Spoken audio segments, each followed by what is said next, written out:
अच्छा, हम बात कर रहे थे स्ट्रक्चर्ड क्यूरी लैंग्वेज की, ठीक है। तो जो स्ट्रक्चर्ड क्यूरी लैंग्वेज का बेसिक पर्पस क्या है कि एक ऐसी लैंग्वेज डिज़ाइन की जाए कि जो डेटाबेस से जो रिक्वायर्ड इंफॉर्मेशन या जो डिजायर्ड एक्शन आप डेटाबेस पे परफॉर्म करना चाहते हैं, उसके टेबल्स पे, उसकी रोज पे, ठीक है, उसके लिए आपको एक प्लेटफॉर्म मिल जाए, एक लैंग्वेज मिल जाए जिसको यूज करते हुए आप वो सारी चीजें कर सकें। तो कॉलम्स और रोज की जब आपको जरूरत पड़ेगी, ठीक है, तो आप रोज और कॉलम्स पे क्या काम कर सकते हैं देखें। या आप कोई वैल्यू जो है, ठीक है, वो देख सकते हैं, ये एक काम हो गया, व्यू कर लिया आपने। या आप कोई एक आध वैल्यू चेंज कर सकते हैं, ठीक है, ये अपडेशन हो जाएगी, ठीक है। या आप कोई रिकॉर्ड या जो कोई एक रिकॉर्ड है वो नया एंटर कर सकते हैं, ये एक ऑपरेशन हो गया। या आप कोई रिकॉर्ड डिलीट कर सकते हैं, ये एक ऑपरेशन हो गया, ठीक है। तो ये सारी ऑपरेशंस जो है ये बेस करती है आपके किस पे, रिकॉर्ड लेवल पे। रिकॉर्ड लेवल पे जितना काम होगा वो किस में होगा, वो डीएमएल में होगा, डाटा मैनिपुलेशन लैंग्वेज में, ठीक है। तो आपने इंसर्ट देखें, इंसर्ट, अपडेट, सेलेक्ट, डिलीट, ये चार चीजें आपने डीएमएल में पढ़ी हुई हैं। अच्छा, अगला जो हमारा लेवल आता है वो रिकॉर्ड से एक लेवल ऊपर आ जाता है, ठीक है। ये सारे काम वो हैं जो आप टेबल पे कर सकते हैं, ठीक है। यानी टेबल के अंदर रहते हुए जो काम आप कर रहे थे उसमें आप टेबल को नहीं छेड़ सकते, आप सिर्फ टेबल की रोज को डिस्टर्ब कर सकते हैं। यानी अगर डिलीट करना चाहते हैं, कोई ऐड करना चाहते हैं, ठीक है ना, या कोई रिकॉर्ड अपडेट करना चाहते हैं, तो ये रोज और कॉलम्स का सारा गेम था। अब आप उससे एक लेवल ऊपर आ गए। जब एक लेवल आप ऊपर आए तो अब आप डायरेक्टली टेबल को एक्सेस कर सकते हैं, ठीक है। टेबल को एक्सेस करने के लिए सबसे पहले आप क्या करेंगे, एक टेबल क्रिएट कर लेते हैं, ठीक है।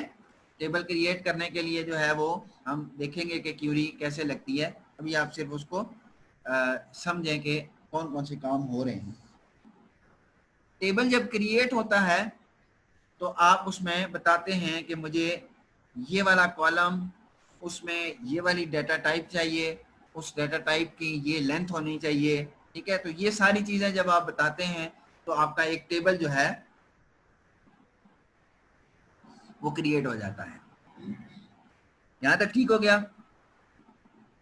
Yes sir.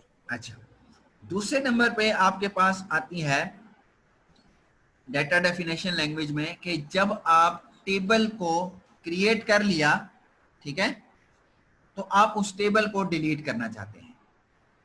अच्छा, अब यहाँ पे एक जो फर्क है वो ये है कि रिकॉर्ड लेवल पे जो डिलीशन है वो क्या है, वो सिर्फ वैल्यूज डिलीट होती हैं, आपका टेबल वही रहता है, ठीक है। आपके टेबल्स के अंदर रोज रहती हैं, आप जब चाहें उसमें रो ऐड कर सकते हैं, ठीक है। लेकिन जब आपने टेबल को डिलीट करना होगा, जब आप टेबल लेवल पे कोई डिलीशन करेंगे तो उसके लिए हम ड्रॉप की क्यूरी यूज करते हैं। डिलीट की क्यूरी हमेशा रिकॉर्ड लेवल पे यूज होती है, ठीक हो गया।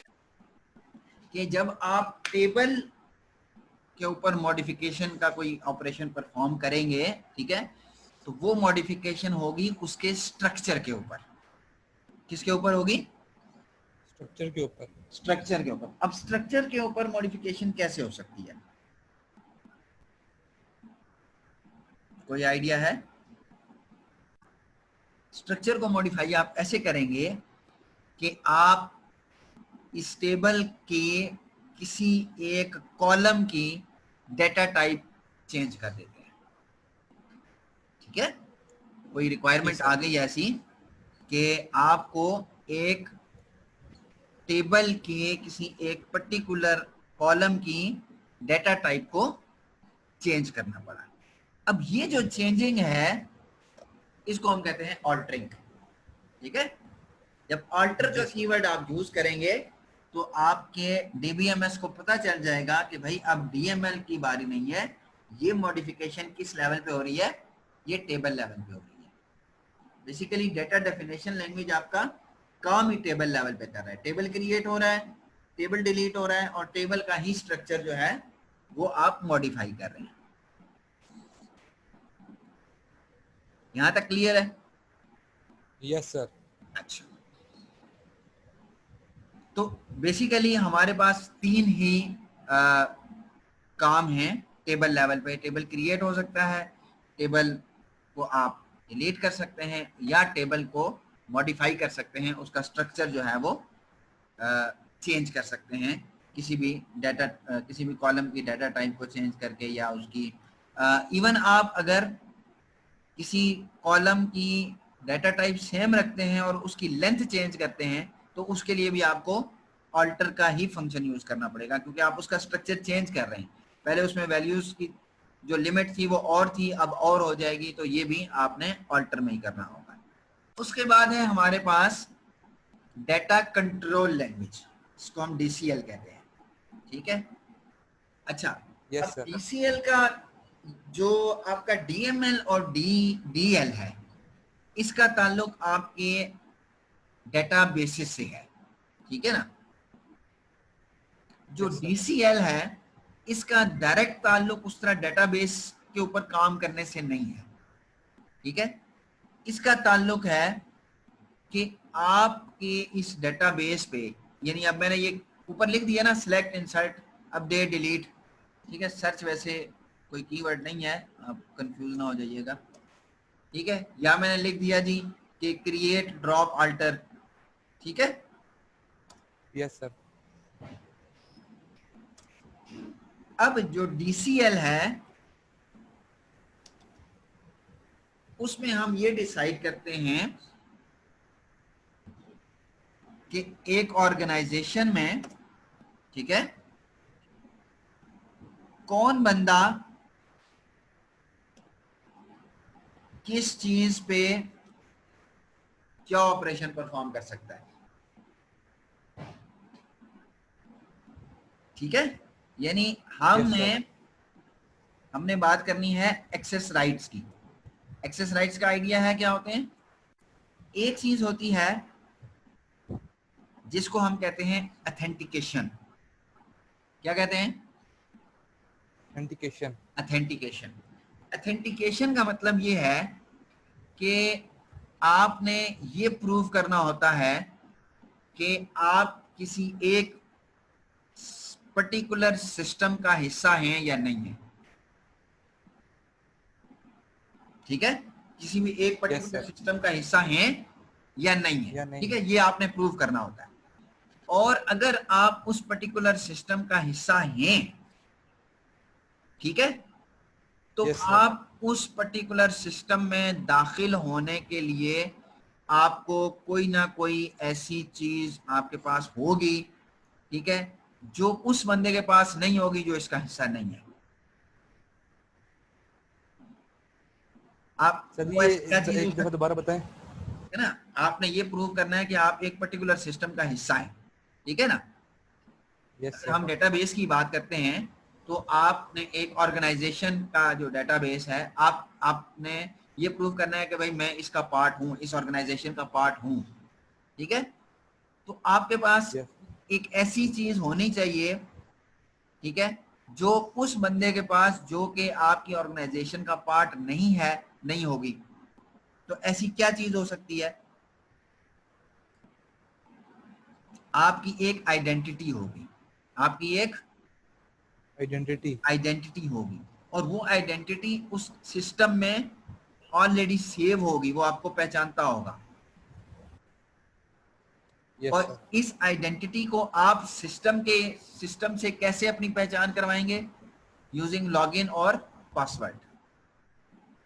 Yes sir. ठीक हो गया।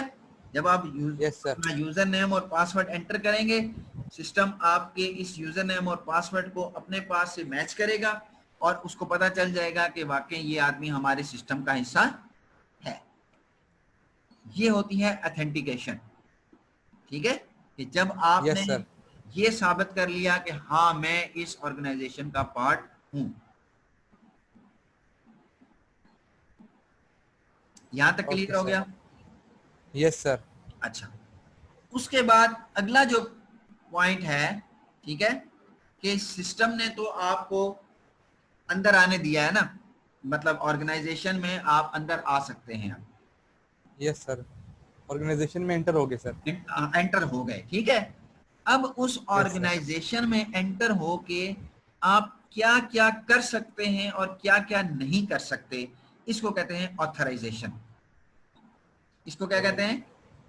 ऑथराइजेशन। ऑथराइजेशन। इसी का नाम है एक्सेस राइट्स, कि आपको सिस्टम जो है या और जिस ऑर्गेनाइजेशन में आप चले गए हैं, ठीक है, अब फॉर एग्जांपल आप कहते हैं जी मैं जो है वो मैं फॉर एग्जांपल क्या कहते हैं उसको, मैं पीएन हूं, ठीक है। Yes sir.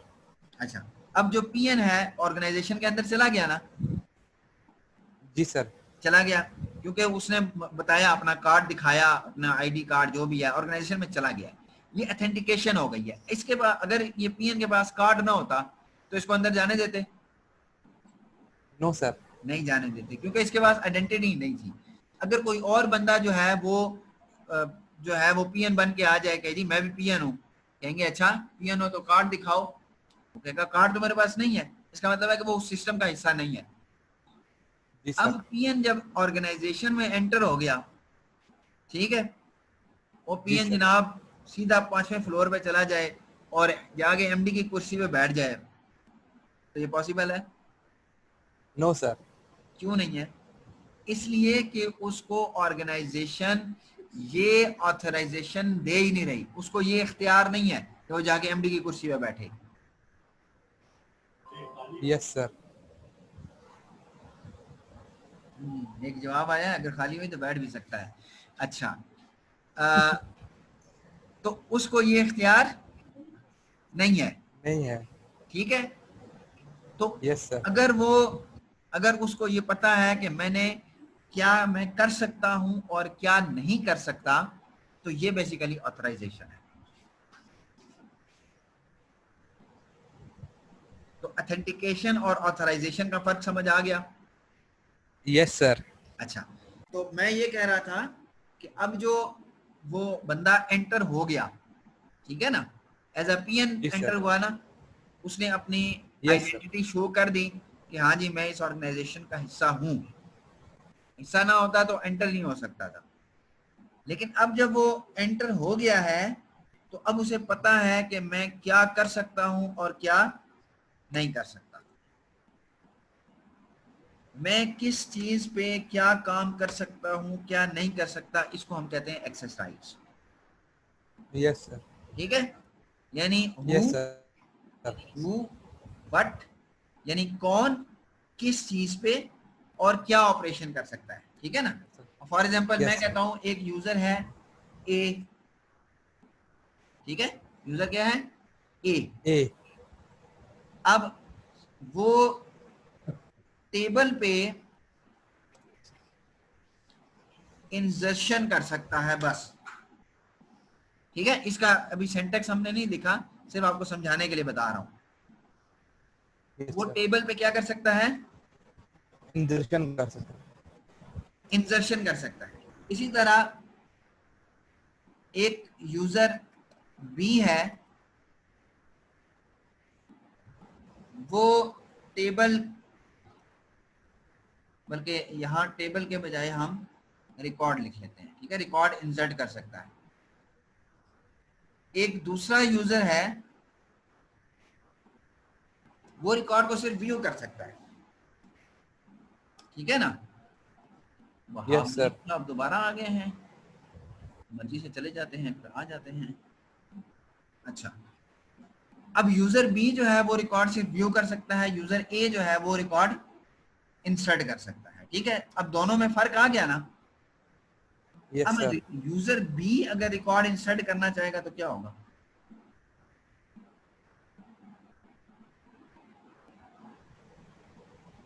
सर उसको फिर इजाजत देनी पड़ेगी अपने ऑर्गेनाइजेशन से, क्योंकि सर उसको सिर्फ रिकॉर्ड व्यू करने की राइट्स मिले हुए थे। हाँ, इसका मतलब ये है कि यूजर भी अगर रिकॉर्ड इंसर्ट करना चाहेगा तो नहीं कर सकेगा। अब यस सर। ये सारी जो चीज है, ये जो पॉलिसीज हैं, ठीक है, इसके लिए हम जो चीज यूज करते हैं वो है data control language. Yes sir. ठीक हो गया। अब डाटा कंट्रोल लैंग्वेज में यस सर। हमारे पास दो कीवर्ड्स आते हैं। एक कीवर्ड है कि जब हमने किसी भी यूजर को कोई भी राइट देना होगा तो हम वो कीवर्ड यूज किया करेंगे। ठीक है, यानी अब जैसे यूजर यस ए सर। रिकॉर्ड इंसर्ट कर सकता है, ये अगर परमिशन हमने यूजर ए को देनी है तो इसके लिए हम हमेशा रिवोक का कीवर्ड यूज करेंगे। कौन सा कीवर्ड यूज करेंगे? रिवोक। रिवोक का। ठीक है, सॉरी यस सर। गलत हो गया। इसके लिए हम ग्रांट का कीवर्ड यूज करेंगे। परमिशन ग्रांटेड सुना होगा आपने। Yes sir. ठीक है ना, कोई भी आप यस कहीं सर। पे जाते हैं तो आपको कहा जाता है जी परमिशन ग्रांटेड। इसका मतलब ये है कि आपने जिस काम के लिए रिक्वेस्ट की थी, ठीक है, वो काम अब आप कर सकते हैं, परमिशन आपको मिल गई है। यस ठीक है, सर। दूसरे नंबर पे ये होगा कि अगर आप, अच्छा अब ये नहीं हो सकता कि आप कहें कि उससे अब वो रिकॉर्ड इंसर्ट नहीं कर सकता, ये नहीं हो सकता। ठीक है, सही सर। यानी आप उसको यानी बामहावरा तो कह सकते हैं, ठीक है, कि यूजर ए रिकॉर्ड इंसर्ट कर सकता है और यूजर बी रिकॉर्ड इंसर्ट नहीं कर सकता, नहीं यहां कर तो लिखा सकता। हुआ है। लेकिन एक दफा जब आपने कहा कि यूजर ए रिकॉर्ड इंसर्ट कर सकता है, तो ये अब आप इसको इस तरह नहीं कह सकते कि यूजर ए रिकॉर्ड इंसर्ट नहीं कर सकता। ठीक है, सिंटेक्स वाइज यस आप सर। क्या कहेंगे कि यूजर ए को रिकॉर्ड इंसर्ट करने की परमिशन दी गई, है। दी गई है। और यस सर। दूसरे नंबर पे आप क्या कहेंगे कि यूजर ए से रिकॉर्ड इंसर्ट करने की परमिशन वापस ले ली गई है। तो जब वापस लेंगे यस सर। आप कोई एक्सेस, कोई राइट कोई किसी यूजर से वापस लेंगे तो उसके लिए हम रिवोक का कीवर्ड यूज करते हैं। ठीक है, ओके हो गया सर। तो यस सर। ग्रांट हमेशा तब यूज होगा जब आपने किसी यूजर को कोई राइट देना होगा। ठीक है ना, क्या वो किस यस। किस किस लेवल पे, देखें अब हमने 3 लेवल पे डिस्कस कर लिए, अभी हमने तीसरा लेवल डिस्कस नहीं किया ना, टीसीएल वाला, वो कल करेंगे। किस लेवल पे जाके कौन सा यूजर क्या कर सकता है ये आप डिसाइड करते हैं डाटा कंट्रोल लैंग्वेज से। Yes sir.